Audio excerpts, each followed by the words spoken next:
America is the land of opportunity, pushing west, seeking greater fortune, but it's also a place where you should be able to live and prosper in the community where you were raised. And Vice President Vance has that different take. He spoke with Sean Hannity about it in an exclusive interview you can see tonight.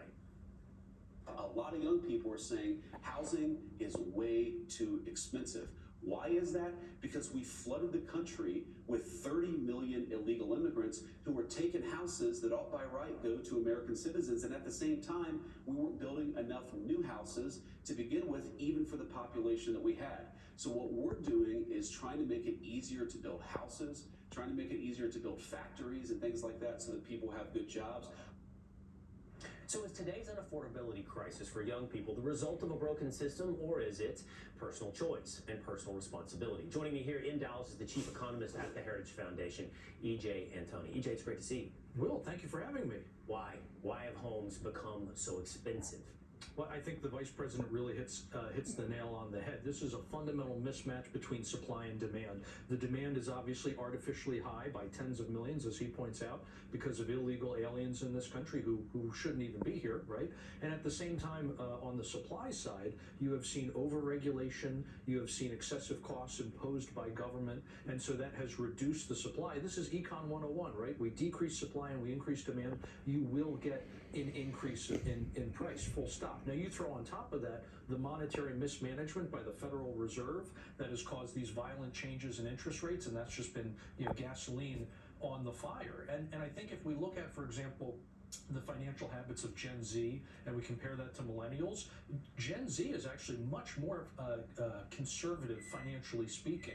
And yet the affordability for them is terrible when it comes to something like buying a home. So while you might find individuals in literally every generation who are not financially very responsible, right? I don't think we can paint a broad brush with Gen Z and say that somehow it's their fault. I think this is a systematic failure. What do you make of what Shapiro had to say about the fact that opportunity is fluid, it moves geographically, and if you take a place like New York, and we should point out, Shapiro was speaking specifically about New York City, but if you take a place, which by the way is the height of unaffordability, sure. If you take a place like New York City, maybe you're better served to chase your opportunity somewhere else, where there's greater opportunity and greater affordability.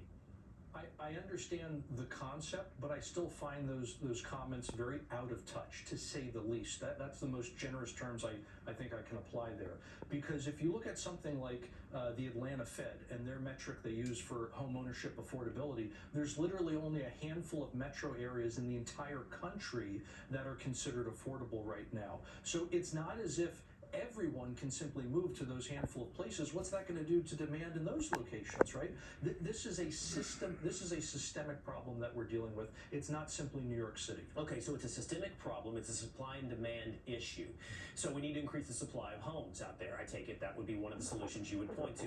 And you mentioned regulation. What type of regulation? What do we need to do to make it so that more homes are being built?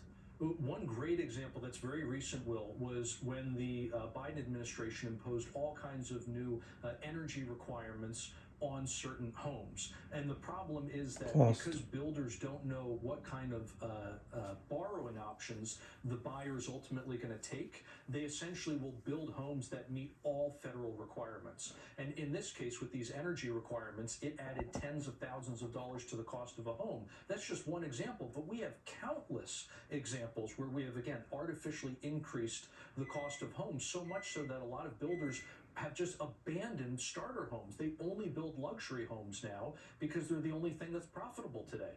And I would have to think, you mentioned it a moment ago, just quickly before we go, we can't leave this conversation without talking about the role of the Federal Reserve. Mm-hmm. Interest rates have been paying the price for past interest rates being so low. That inflated home values. Now they're high, and people have to buy at the rate of the inflated home value, and it priced out an entire generation of homeownership.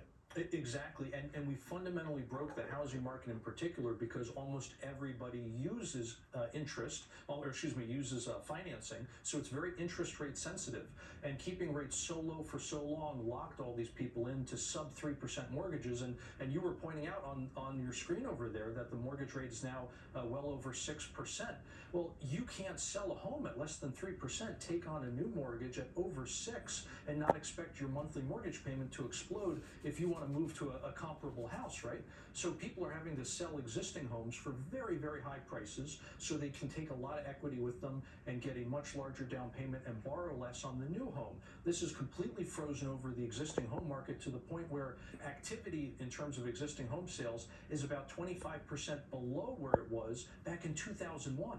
Not 2021, but 2001, a quarter century later, and activity has plummeted. Incredible.